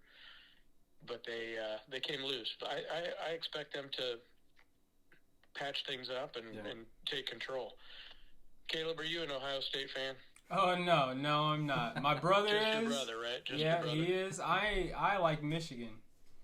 Oh, boy, how'd that go, living with an Ohio State fan? It goes great every year for the past 4 or 5 years. Yeah, especially this year, right? Oh, yeah. It was tough for Marcus there. I can imagine. But yeah, Joe, if you had to pick, how do you guys see the game shaping up? Well, I personally think that IU is going to be able to pull it together against Notre Dame. I think that, as you said before, Notre Dame's loss came to Northern Illinois. I think it was a pretty, unexpected loss, and I think that this IU team is a team that they probably aren't going to significantly, fly under the radar with. They're not going to act like they're going in as, the underdogs or anything like that. But I think this IU team will come out and punch them in the mouth. And it really just depends on how Notre Dame's going to respond to that. Yeah. I think that, there's big implications here. So Notre Dame's going to put up a fight. I agree with you. It's going to be within a 5-point margin. But I have faith that IU's going to pull it out. I mean, this is a big season for them. I think they have the momentum on their side. And losing to a team like Ohio State for them is like that was the number 2 the number 2 team in the country at the time. This Notre Dame team is not going to be that Ohio State team, and we have to put ourselves back in that prime position. So I'm going with IU. That's a good call. What do you guys think? How do you think the weather's going to play? There's about a 45 or 50% chance of snow up there. Yeah. So we looked it up. Yeah. So the degree when the game starts should be around 20 degrees, and then it's about 30 to 50% chance of snow, and that could obviously fluctuate in the next couple of days. We'll have to see once we get closer. But yeah, I mean, I think IU and Notre Dame are both consistently used to some colder weather. Like if it was a Miami coming up here against Notre Dame, I think that's a different conversation because they're not used to that. But yeah, on my end, I said this a couple podcasts ago, but the first drive of IU against Ohio State, when IU went straight in, they looked phenomenal. You know they're capable of a great drive, great offense. You know they're capable of doing it. It's just, can they consistently do it throughout the entire game? And that's my number one concern. Is I've seen Notre Dame get to quarterbacks. I've seen their defense keep them in games throughout the entire season.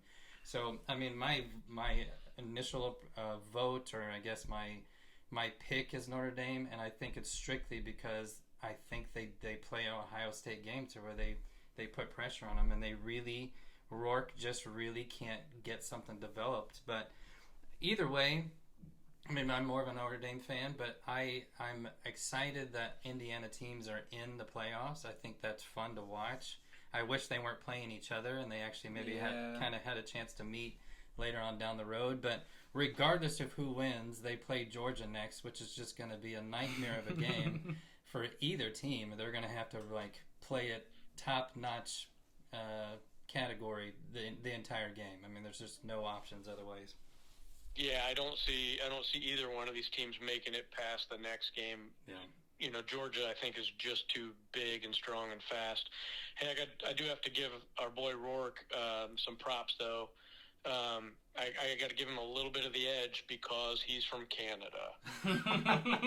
And so if somebody's going to, weather the cold, I'm going to take the Canadian to weather the cold a little better. And, maybe generate a little passing offense, whereas, I'm not so sure Notre Dame's quarterback. Although, their program, being in big games, it's, every year for Notre Dame. So, if I had to say there's one thing I'm nervous about, it's just, the program's inexperience versus a program that just lives in the playoffs. And so, that's a major check in Notre Dame's column. So it's going to be a blast. I'm with you. Who wins? The state of Indiana. That's who wins. Because I think our state's just going to benefit. Yeah. And quite honestly, I think it's going to be a big thing for Indiana in the portal. Yes. And I think some people, if they can put up a good game, this program may be here for a while. Because they'll get some nice transfers, I would think. Yep. Mm-hmm. So it's going to be exciting. Yeah, absolutely. Well, so my pregame rate, I'm going to rate this game an 8.5 pregame. I'm just kidding. That's back to your movie podcast. Sorry, I was trying to.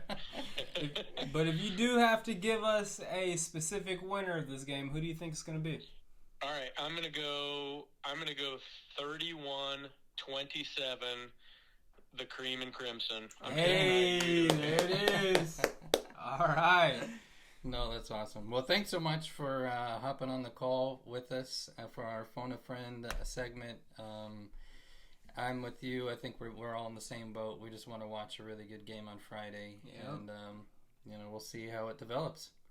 Yeah. Well, hey, thanks for thinking of me as a friend. I appreciate that.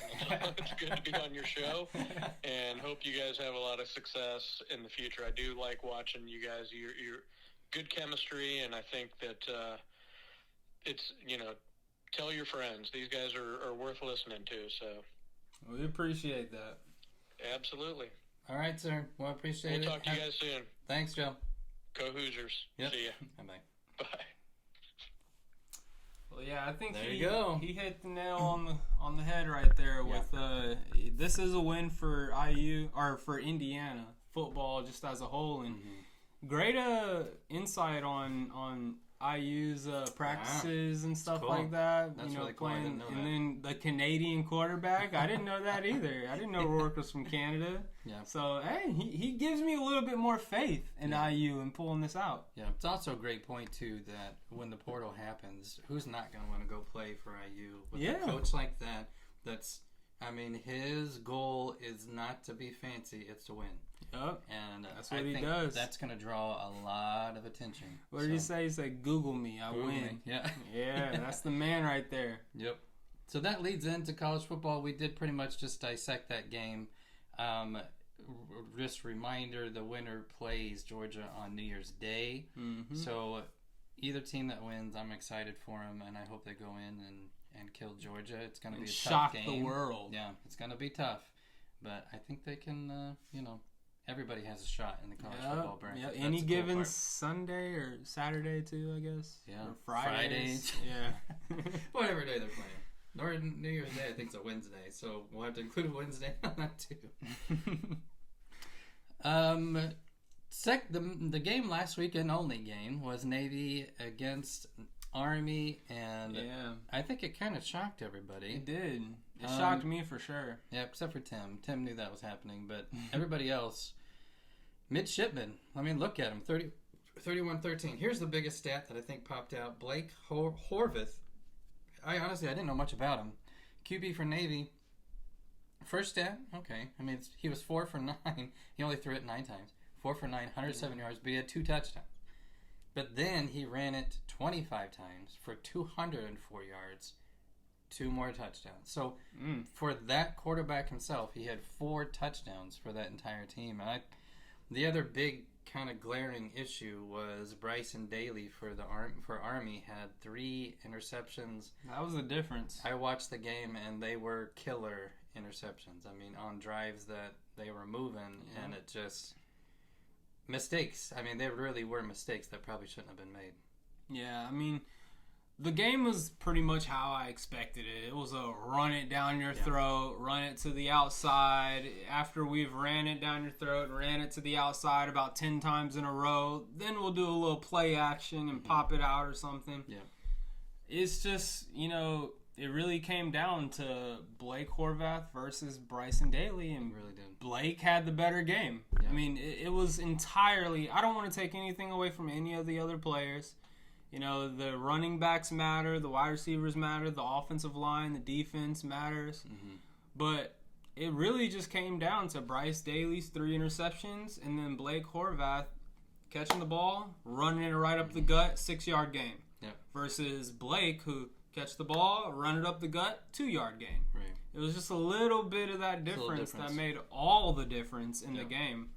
Now, I do want to just say that it was awesome seeing the tradition, the pageantry, the jets flying over, the crowds who were all in uniform. Mm-hmm. President Trump was there, Vice President was there. Yeah.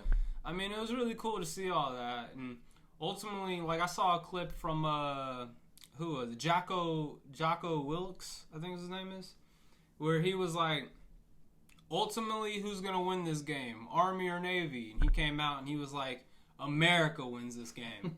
And, that's the most American thing you could say. America won this game. It was awesome to see. It was. It's just a display of competitive nature that America represents, in my opinion, more than any other country in the world. We are ultra competitive, and you can go down a rabbit hole to what that or tails to. Maybe it's our capitalism, maybe it's just our American spirit, whatever.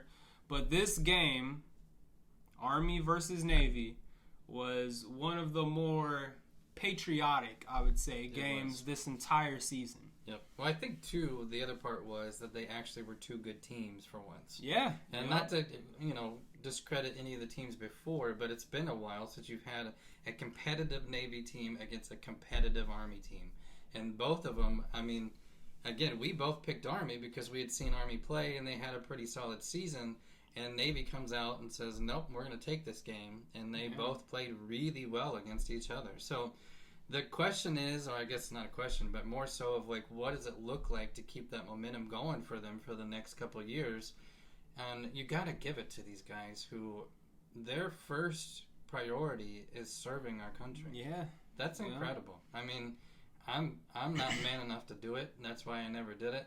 But these guys are, and they're willing to risk their lives for our country, but also show us a good game on the field too. I think it's super honorable, and I absolutely loved it. I loved every minute of it. Yeah, and I think that's one of the things that almost, like, I knew the pageantry would be there. I knew the pre-game and the post-game tradition would be there.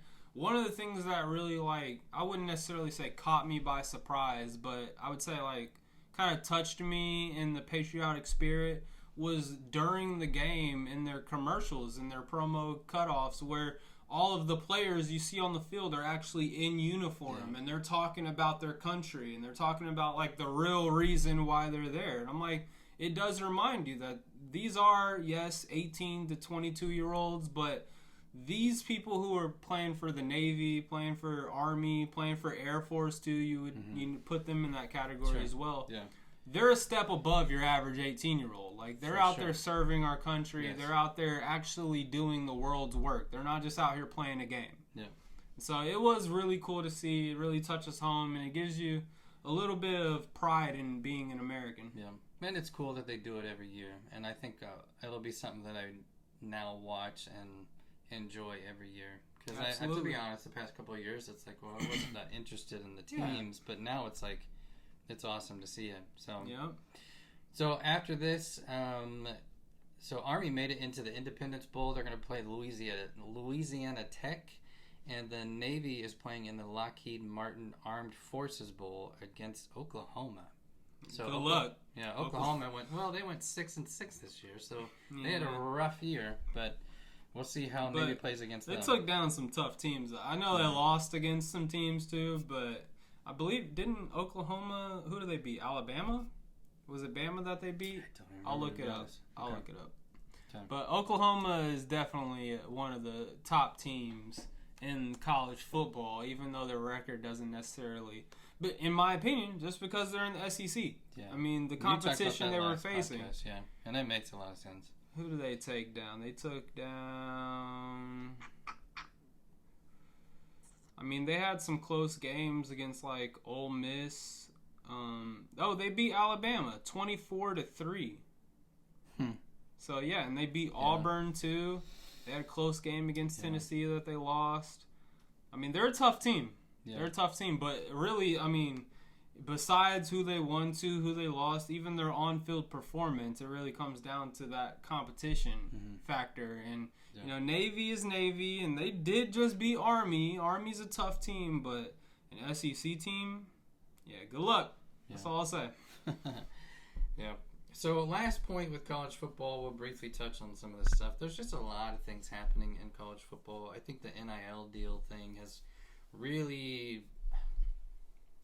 I don't even know the right word for it. I think it's shaked things up a little bit with how things are currently going within the system. A lot of people would say it's ruined the game. Yeah. But I mean, I think there's an argument that can be made there, but I also think that they're trying to... It went from here, and now they're trying to kind of shrink it down a little bit and make it a little bit more organized because there's just so much happening.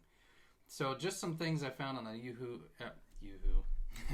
a Yahoo sports article that I thought was interesting. So, a backup quarterback for Penn State enters the transfer portal 6 days before his team competes in the first-round playoff game. 6 days. So, they haven't even played in the playoffs yet. They haven't even made their good run to maybe potentially get in. I mean, they're a good team. You know, they can make a run and they can potentially get into a national championship. But he's going to go to the portal and basically leave the team before that even happens. But if they were to win it all, would he still get a ring? I don't think so. I mean, he shouldn't. I don't think he should. I mean, if you're willing to go into the portal as soon as that, like, why not stay and wait? What's the point of going into the portal right now unless there's a specific team that he wants to get hooked up with? I mean, maybe to have first dibs in a position. I don't know. So that's a weird thing. Here's another one. This one is so bizarre. So bizarre. So originally, Army was supposed to play... it was Army who was supposed to play Marshall in that bowl game. Yeah. Marshall had to back out because half of their team went into the portal. They don't have half of their team. Yeah. Half of the team. Wasn't that because their coach left? Coach too? left. Yeah. So coach left, and it sounds like that they took majority of their team with him. And so they're like, well, we don't even have enough people to field a game, so we're going to have to back out of a bowl game. That's insane to me. It is. And Marshall, of all, I don't know. I mean, they were in a movie. We are Crying out loud. Marshall. Yeah. Yeah, I mean, that's pretty disappointing to see. I would think that you would have enough loyalty to at least finish out the season with whatever bowl games you have. Yeah. It's kind of... They need to do something about these teams leaving 100%. early. That may be the thing that needs to happen, that they cannot change or get into the portal until after the season's over. Mm-hmm. And I know other schools aren't necessarily going to like that because they want access to those players as soon as they can get them. But, I mean, for the sake of the game, this is not... That doesn't make Marshall look good. That doesn't make those players look very good. I just think it corrupts the game. It's almost like the end of your season is literally that last regular season game. But anything after that, it's like, oh, we're all free now. We can do whatever. Yeah. It's like, that needs to end. Ultimately, you play not for the end of the regular season, but for that last bowl game. And just because you're not a team that's in the top 12 playoffs or whatever, going for the BCS championship, doesn't mean that whatever bowl game you're participating in doesn't matter. People are still going to watch. Yeah. The fans of your university still want to see you succeed. Yeah. There's still going to be a trophy that gets risen at the end. Yeah. So you need to stay in it. Here's my thing. I don't understand. If you're a player that loves the game of football, how could you sit there and say, I'm opting out of a game? Like, this is coming from my perspective. I didn't play college football. Shocker, right? I didn't play college football. I played high school football. But I remember specifically my senior year, starting the year off, it was pretty average, probably about a third or maybe like 2/3 of the way through the end of the season. It really started dawning on me that this is going to be my last year playing football. Yeah. And so every game, it didn't matter if we were getting blown out, it didn't matter if we were blowing other teams out. Every single game was like something I cherished because I knew it wouldn't be there forever. Yeah. How could you be a player at Marshall or transferring to another school, whatever, and take that for granted to where you're like, I'm not going to play in this extra game. I don't care. No matter what its significance, if it's a bowl game, don't care. I'm just going to save myself for next season. Like, I guarantee you next season they're going to get towards the second half of that school year and be like, I wish I had one more game. Well, you opted out of that one more game last year. Yeah, completely. Well, I can tell you the reason why. I can 100% tell you the reason why. When you start mixing money with anything, it's going to corrupt the system. We've seen it in our government. We've seen it in our local governments. We've seen it in our school. We see it all over the place. And unfortunately, this NIL thing, although I will tell you, and this is a whole other conversation, maybe we need to bring it up on the next podcast, I am supportive of players being able to get paid to play the game because they are bringing an enormous amount of money to these schools. I mean, when you're selling out stadiums, you've got apparel, you've got all these things. I'm okay with that piece. But you also have to bring it into... You got to put it in a bag somewhere. You got to be able to, like, all right, there's rules with this thing. It's not just a free-for-all. And because you feel like you can go somewhere else and make more money, you can't just diss the team or ditch the team that you're currently playing for. There's got to be something that puts an honor piece to this whole thing. And that's what you're talking about. You had an honorable look at the game of football because you knew that you're not... I mean, as they say in Moneyball, the movie, not everybody gets to play the game forever. I mean, everybody has to quit at some point. And so for these guys to make certain decisions like this, and I'm assuming it's money based. I can't say that for a fact, but I would think that that is a major driver for a lot of what's going on. And that's one of the last points on here is that perhaps like schools and their affiliated NIL collectives are promising prospects millions of guaranteed cash in an effort to distribute a large percentage of their pay before a new enforcement arm is implemented next summer. So they're going to shrink it down to where there's a cap for these teams. And so before they're allowed to do that, before that rule goes into play, they're going to start guaranteeing money to players to play at specific schools and become a sponsor for them. And it's just, again, I don't necessarily fault the players, because if I could go make $2 million by getting sponsored by Nike or whoever it is, it's going to be hard. Especially if I come from a family that has nothing. I mean, my family doesn't have a lot of money. How could you deny that? I in no way blame the players as far as this pay thing is concerned. Yes, they deserve to get paid. I mean, the NCAA was built off the back of these players who weren't getting paid a dime. And, I mean, now, I went to Ball State. I was friends with some players that were on the football team.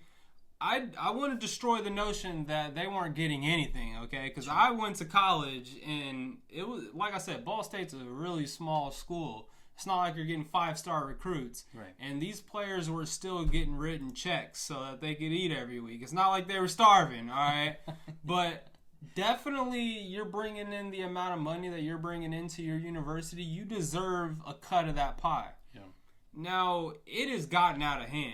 I mean, you got kids coming in demanding Ferraris before they even take a visit to your school. Yeah. It's like, how do these 18-year-olds even have a concept of what millions of dollars are in the first place? Yeah. I personally think the cap is going to, I think, save college football as far as how out of hand it has been getting. I don't think it'll necessarily, like, it's a Band-Aid on the slash wound that it has right now.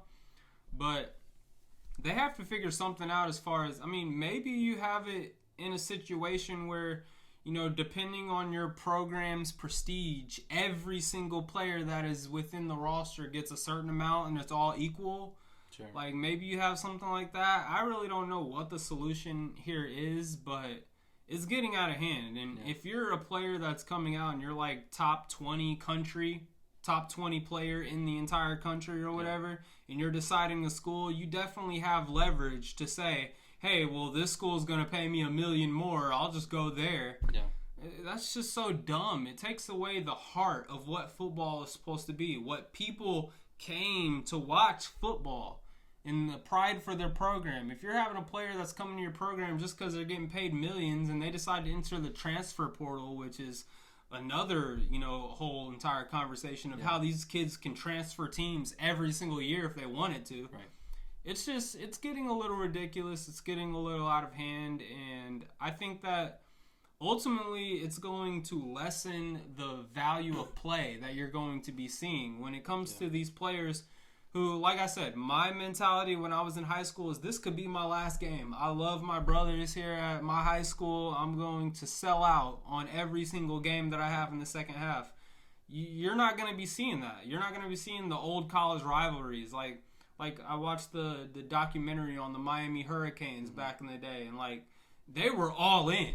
Like there's nothing else. There's nothing outside of this. This is my fraternity. These are my brothers. This is all it is. Now you have people coming in, like next year our starting quarterback's going to be a transfer from Ole Miss. Like, how can you get behind somebody like that? Right. They're coming here because they're getting an extra $1 million. Yep. It's just changing the game of what college football is. And I think ultimately, here's a rough prediction, I guess. I think it's going to result in worse ratings going around. There'll still be teams, though, just like there were this season, where they're proud to say we have 0 starters coming from the transfer portal. Yeah. Like everyone we have is homegrown. I think there'll still be teams like that, and people will still get behind teams like that. But the transfer portal and the money that these players are getting paid, I think, is ruining the game. Yeah. That's my ultimate assessment. I think, yes, they deserve to get paid, but it's not good for football when you're giving 18-year-old, 19-year-old, 20-year-olds $1 million checks, and then someone next year can give them an extra $1 million. Right. Like, if you're an 18-year-old, 19-year-old that comes from nothing, like you said, you're going to take that check. It doesn't matter. Like, that matters a lot more than the fraternity of brothers that I'm within to represent our program. Yep. Let me end it with this. I understand the NIL's approach and college football's approach to where it's almost like we're gonna launch this, and this is, there's gonna be a few set of rules, but here's what it's gonna be, and then let's see how it develops, and then we'll adjust from there. So I personally think that that's what's gonna happen. They're gonna see the gaps, they're gonna see the errors, they're gonna see some of the problems that are going on, and then they're going to adjust, because I don't think you can go into this kind of system and implement something like this and assume that there's not going to be challenges, because there's just no way to really navigate this thing in the right way. So I think that that's what's going to happen, and it might come to the point where the NCAA is like, they're bringing this thing together so much that it becomes almost challenging at some point for NIL deals to really happen at the level that they're happening right now. I think it probably will reduce, but we'll see what happens. I'm with you. I think the concern is there that, when you put money into something, I mean, it affects everything. It does. It really does. It affects the people that are involved. And again, we can't necessarily blame the players, because if I could get $1 million right now to sit on the bench, but I'm going to rep Powerade, I'm gonna take it. Why wouldn't I take that? Yeah. All right. We're at the very end of our episode. Let's get to the game picks. We'll see what's happening. There's so many good games. So many ones that are really hard to pick. I will tell you that, too. It's the end of these seasons, man. I mean, in the NBA, but really college and football, it's ramping up right now. Yep. So let's start with college football. We've already talked about this game for a little bit. Friday night, we got number 10 Indiana against number 7 Notre Dame. I think you've already made your pick on this. Are you sticking with it? So both teams 11-1. Like I said before, I'm going with the underdogs here. I think IU's going to be able to pull it out. I believe. And, there's something behind a team that no one believes in that I think will give them the power and the ability and God's right hand on the shoulder to allow them to prevail through these treacherous times. So I'm going Indiana. You're getting deep on that one. I'm going to stick with Notre Dame. Again, I explained it. I just think their defense is going to get to them, and Indiana's going to struggle with their offense. Either way, like I said, I'm happy with whatever team wins. The state of Indiana is winning. Yep, and I love the fact that they're representing us. So, Saturday, 4 o'clock, we've got number 12 Clemson at number 5 Texas. Could be a good game. I don't know. What do you think? I think Texas is a powerhouse, man. I think they've proved it all season. They're 11-2. They've dropped 2 games, and one of those was against Georgia. And Georgia, in my opinion, they were entering the season being Big Daddy. Yeah. And so I think that... And they were also on the ropes. Yep. They had to win that game. So I think Texas is going to pull this off against Clemson. Kudos to Clemson for making it into the playoffs. Yeah. But I think Texas is going to handle business here in advance. Yep. I'm with you on the Texas selection. I don't know how much farther they'll get down, but we can talk about that next week. Yeah. Clemson had just the fact that they got in, I give them credit. I think they seem like a good team. But they're fighting, man. I just don't know if they're at the caliber that Texas is to stay in it. So I would choose Texas as well. They clawed and scratched to get into the playoffs. I give them props. 8 o'clock game on Saturday. We've got number 9 Tennessee. That's 10-2 at number 8 Ohio State, who is also 10-2. It's at Ohio State. Does that affect your decision? I think that Ohio State is going to pull this off. I think that Tennessee doesn't know what to do in 20-degree weather against a defense like Ohio State. And hopefully if Ohio State can utilize the run game, because I'm not a huge fan of their quarterback, but if they can utilize that run game, I think that Ohio State's going to pull this off. Okay. I don't think this is bold statement. I don't think this is going to be close. I think Ohio State runs away in the second half. It's probably 35-17 game would be my guess. Okay. But we'll see. So, yeah, I've got Ohio State winning that game. All right. Let's get into the NBA now. So, tonight, here in like an hour, we have the championship of the in-season tournament for the NBA Cup. The Milwaukee Bucks, who are 14-11, are going to the Thunder. Actually, is it to the Thunder? I think it's like in Vegas, isn't it? Yeah, but I mean, Thunder's the home team. There's the home team. Yep, but it's in Vegas. Yeah. They're going to face the 20-5 Thunder, and who do you got? Well, to be honest, I didn't expect the Bucks to get there. Let me just put that out there. The fact that congratulations to them, but Thunder's they've been playing good basketball, so I still got to go with the Thunder for winning the NBA Cup championship.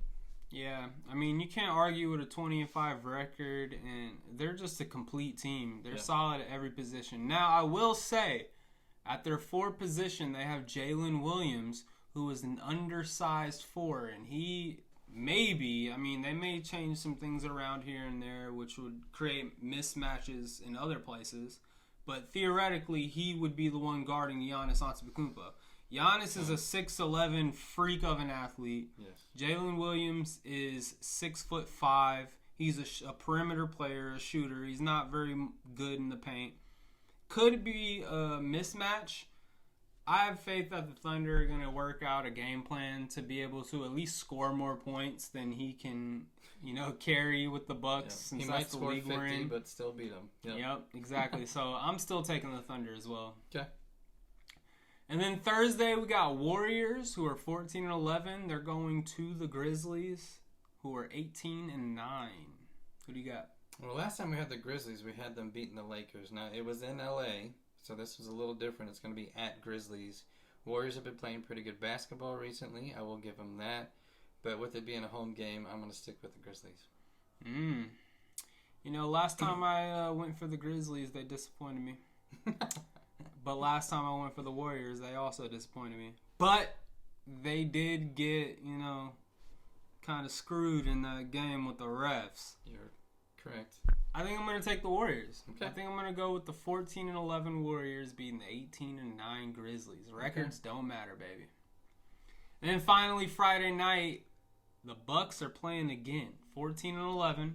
They're going to Cleveland to take on the Cavs, who are 23-4. Cavs have still been rolling. I think if the Bucks happen to win this NBA Cup championship, that they're going to stay in a momentum roll. But I don't think they're going to, so it really doesn't matter. So I'm going with Cavs. I'll kind of adding off of that point. I think the Bucks, since they're playing literally 2 nights before that, they're not going to have much rest. In a tough game. Yeah, and they're going to Cleveland to take on the Cavs, who have been rolling. And unlike the Thunder, who paint-wise, they only have Chet Holmgren. The Cavs have, like I've mentioned before, Evan Mobley, who's a dog, and then Jarrett Allen as well. So when it comes to Giannis being able to get those fast break to the net type of plays, I don't think it's going to necessarily happen as much as the Cavs. Now, with that being said, also, Cleveland Cavaliers rely a lot on their guard play, and the Bucks have decent guard play, if I'm not mistaken. So it's a tough one, but I think I'm still going to go Cavs here. I think the Cavs, just because they're at home, they're going to get it done. Yeah. NFL, we've got 2 Saturday games this week, which I am not a fan of, but that's fine. I just also don't like the fact that it's during the college football games, which is, I don't know why they did this, but whatever. They're good games, though, so we got to list them, and we gotta talk about them. So Steelers, 10-4, play at the Ravens, 9-5. Do I even need to ask who you think's going to win that game? Nah, you don't need to ask, man. We've had the Ravens number for a matter of time. Now, I know it's in Baltimore. Who cares? Steelers going to get it done. We just lost. We're embarrassed. Steelers look bad against the Eagles, but we are back on familiar ground now. We are taking on the Ravens, who we've had their number for a number of years. I mean, Lamar Jackson, all he knows from the Steelers is an L. And so I'm going Steelers. You already know. I have a major concern of the Steelers' offense. I really do. I George mean, Pickens is out again. Pickens, if he's out again, which it sounds like that he's going to be, and you don't know what's going on with Watt either, it's a concern. Now, I think the Steelers know that this is a game they need to win, and I think they're going to prepare fairly well for it. I mean, I know they're in the playoffs, but in just the rival mode. Yeah. And they also won by kicking 6 field goals last time, and they didn't score a single touchdown. But neither did the Ravens. So Yeah. I mean, it's going to be a nail-biter game. That's how it's going to be a game, man. Yep. The Steelers are going to kick like 5 field goals this time and have a couple forced fumbles, and that'll win us the game. But I will pick the Steelers by 3. I think they're going to win that. Smart man. You're a smart man. The second Saturday game is the Texans 9-5 at the Chiefs 13-1. We've talked a little bit about the Chiefs already. What direction are you going to go with this one? Well, this is a tough one because obviously we don't know if Mahomes is going to be playing. Yeah. I would like to say if Mahomes does play, the Chiefs will win. But if he doesn't play, the Texans will win. But ultimately, I'm going to go with the Texans being the winner, regardless of whether he plays or not. I think if he does play, the Chiefs might win still. But, I'm going to take Texans, ultimately. I'm going to go Chiefs, and that's regardless of if Mahomes plays or not. Because I think if Wentz comes in, he's going to be throw heavy. He's going to be aggressive. He's going to make some mistakes. That his whole career has been mistakes. But not whole career. He had one good game in the Super Bowl. But I just think that wasn't even him. That was Foles. Mm-hmm. So he got hurt. Mm-hmm. He's got a ring. The Texans, I don't know. I am not convinced with the Texans. No? I'm just not. I think they're a good team, but they're definitely not Super Bowl caliber at all. I don't think they'll make it very far in the playoffs. I could be wrong, but I'm going to go Chiefs. Okay. And then Sunday, a very interesting game in my opinion. You got Eagles 12-2 at Commanders 9-5. The Eagles just came off obviously a big win. And Commanders, just barely won their game against the Saints. But it's at Commanders. They've been playing pretty good football. I mean, what do you think? I mean, I might be a little biased here, but the Eagles just dismantled the best defense in the NFL. I think that, like I said before, it's a pick-your-poison offense. If you stop the run, they're going to pass it on you. If you stop the pass, they're going to run it down your throat. And I don't think the Commanders' offense will be able to keep up with what the Eagles can do if they choose to continue scoring. Now, they are an offense to where if their defense is getting consistent stops, then they'll slow the pace, they'll run the clock, they'll have long, sustained drives. But I think they just have too many weapons. The Commanders won't be able to keep up. Yeah. So I'm taking Eagles here. I want to pick the Commanders, but there's just no way that I can in this situation. I've liked what the Commanders have done all season. I think they've had a really good season, and they should be happy with where they're at. They're just a few pieces short of having a solid team. And as we've seen, the Eagles have just been very consistent over the last 7-8 games, I think is what it is now. I mean, it's good football. They're reaching a stride for sure. Yep. So, gotta go Eagles. All right. Well, that's all we have for this podcast. If you enjoyed our content, please give us a like. Go ahead and comment what you thought about any of the selections we made, maybe any of the points that we made. Share this podcast with anyone who may be interested in sports. And finally, give us a sub. We had smashed the 4,000 mark of our last episode. Yep. We are now striving towards 5,000. So I know it's a long ways away, but that's the next goal. We can do it. So every sub matters. Please give us a sub. It goes a long way. That's all we have for this podcast. Say peace out, Isaac. Peace out.